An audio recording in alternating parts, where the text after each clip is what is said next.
तकदीर बदल जाए।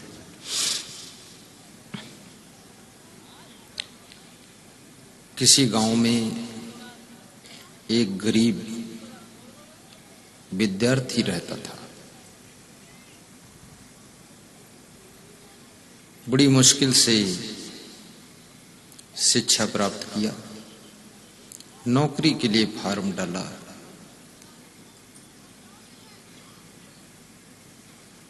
रिटन परीक्षा पास कर लिया, इंटरव्यू में जाना था।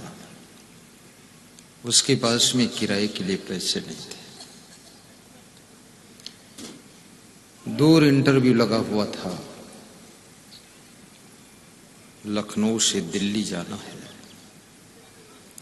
पहले से ही बहुत लोगों से उधार रुपये ले रखे थे। अब ऐसा कोई रिश्तेदार नहीं बचा जिससे और मांगा जा सके। असमंजस अंदर अंदर। बचपन में ही पिता की मृत्यु हो चुकी थी। भाइयों का कोई सहारा नहीं। भाई भी और गरीब ज्यादा है। बूढ़ी मां दो शब्द साहस के कहती है, कुछ जुगाड़ कर लो बेटा, इंटरव्यू में चले जाओ। जब कोई जुगाड़ नहीं बना तो उसने सोचा कि घर से तो निकलना ही चाहिए कम से कम। इंटरव्यू देने के लिए घर से अपना बैग लेकर निकला। बस अड्डे पर पहुंचा।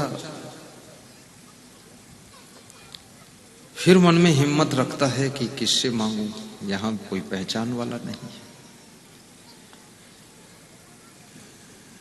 बस में बिना टिकट तो बैठने को भी नहीं मिलेगा। ट्रेन में तो बिना टिकट बैठ भी सकते। सोचा तो देखा कि एक मंदिर पास में है। उस मंदिर के पास में एक साधु बैठा हुआ है और वो साधु आसन जमा कर बैठा है। महान संत है और सामने उसके एक लाल कपड़ा बिछा हुआ है। जो लोग मंदिर में दर्शन करने आते हैं, मंदिर का दर्शन करने के बाद वो साधु का भी दर्शन करते हैं। और वो साधु, वो फकीर, वो महात्मा के लाल कपड़ा पर लोग कुछ दान देकर चले जाते हैं। उस दान के पैसे से वो साधु रोज थोड़ा आटा दाल चावल सब्जी लाकर भोजन बनाकर खा लेता है।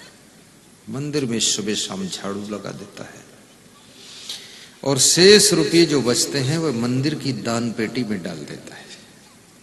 डेली का उसका काम था। थोड़ा बीमार भी हो जाता था, उसको शुगर की बीमारी थी, तो कुछ पैसों से दवा भी ले आता था। तो उस विद्यार्थी ने सोचा ये साधु से अगर मांगूं तो शायद ये दे देगा कुछ। तो साधु के पास गया और साधु से कहा कि कुछ पैसों की जरूरत है, क्या आप दे सकते हो, उधार दे दो। तो साधु ने कहा कि मुझे तो ज्यादा जरूरत भी नहीं है, लोग दान दे जाते हैं।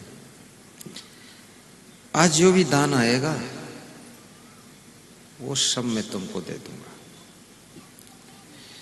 वो सभी पैसे उसको दे दिया। उस विद्यार्थी का किराया हो गया और वो इंटरव्यू देने दिल्ली चला गया। और दिल्ली से इंटरव्यू दे करके जब लौटा, इधर क्या हुआ, उसी बस अड्डे पर जब उतरा तो देखा कि वो मंदिर पर बहुत भीड़ जमा हुई है, इकट्ठी है। तो उसने सोचा इतनी भीड़ कभी नहीं होती थी, आज बात क्या है। जाकर देखा तो लोगों ने बताया वो जो साधु था वो कल शाम को मर गया है। उसको देखने के लिए लोग आ रहे हैं। तो वो भी गया देखने के लिए कि उसके पैसे उधार लिया था तो हमने दिया भी नहीं और बिना पैसा दिए वो मर गया, अब किसको दूंगा मैं। और मैं तो इंटरव्यू में पास हो गया, मेरी तो नौकरी लग गई, मेरा तो लाइफ भर पैसा आएगा। उस भीड़ में वो घुसा, भीड़ को छांटते हुए आगे गया, देखा साधु की लाश पड़ी हुई है। तो मन में बड़ा दुख हुआ कि ये मर कैसे गया।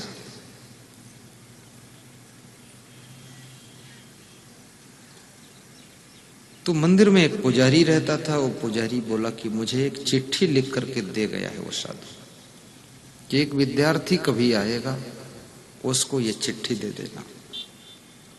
क्या तुम ही हो? पैसे उधार ले गए थे उनसे? बोले हाँ हम ही हैं। ये लो चिट्ठी, पढ़ लो आप। तो उसमें क्या लिखा था अपनी भाषा में कि मैं शुगर का मरीज था, बीपी भी मेरा हाई था, और कल जितने पैसे थे वो मैं तुमको दे दिया था, तो मैं शुगर की दवा भी नहीं ले पाया था, न बीपी की दवा ले पाया था, और भोजन भी नहीं बनाकर खा पाया था, भूखा भी था। तो शुगर भी बढ़ गया, बीपी भी बढ़ गया, जिसकी वजह से तबीयत ज्यादा खराब हो गई, और दवा खाने के लिए भी पैसे नहीं बचे, इसलिए मैं मर रहा हूं।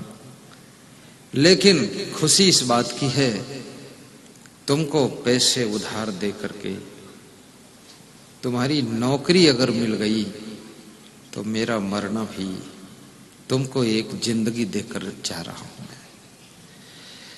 उसको पढ़ करके उस विद्यार्थी को बहुत दुख हुआ कि मेरे को सहारा देने के लिए उसने अपनी मौत को स्वीकार कर लिया। इतना परोपकारी आत्मा ही है। संसार में बहुत से लोग ऐसे हैं, तुम्हारी जिंदगी के लिए अपनी जिंदगी भी दांव पर लगा देते हैं। और प्राय आपके माता पिता यही कहते रहते हैं कि मुझे अपनी जिंदगी की अब कोई परवाह नहीं है, अब बेटे और बेटियों की जिंदगी बन जाए, बस यही बहुत कुछ है। जो तुम्हारी जिंदगी के लिए जी रहे हैं, जरा उनका तुम ख्याल रखना और उनको धन्यवाद भी देना, साथ में उनको कभी भूलना मत और उनका सम्मान भी करना, और साधु संत, माता पिता और अपने से बड़ों का आशीर्वाद भी लेना। उनके चरणों की धूल अपने मस्तक पे लगाना। प्रमोद कुमार गुर्जर, जयपुर निवासी, जब हमारी गाड़ी चली ब्यास गादी के लिए नागौर में, तो गाड़ी के पास जब हम बैठने गए तो जहां चरण रखा था वहां की धूल उठाकर सिर पे लगाई। हमारा वो संत देख रहा था, तो उसने हमसे कहा कि गुरुदेव आपको पता नहीं है, ये धूल मैंने 3 साल पहले लगाया था सिर में। मैं गरीब आदमी हूं, घर पूरा बर्बाद है, और 3 साल में इसी धूल की करामात थी कि मुझे नगर पालिका में सर्विस मिली है, और घर की व्यवस्था सुधर गई है, माता पिता का स्वभाव अच्छा हो गया है, और भाई लोग सब उन्नति में लग गए हैं। अब गांव में आपको बुलाने वाला हूं, आपको निमंत्रण देने के लिए धूल सिर पे लगाया हूं कि ऐसी शक्ति आ जाए कि जयपुर में आपका सत्संग कर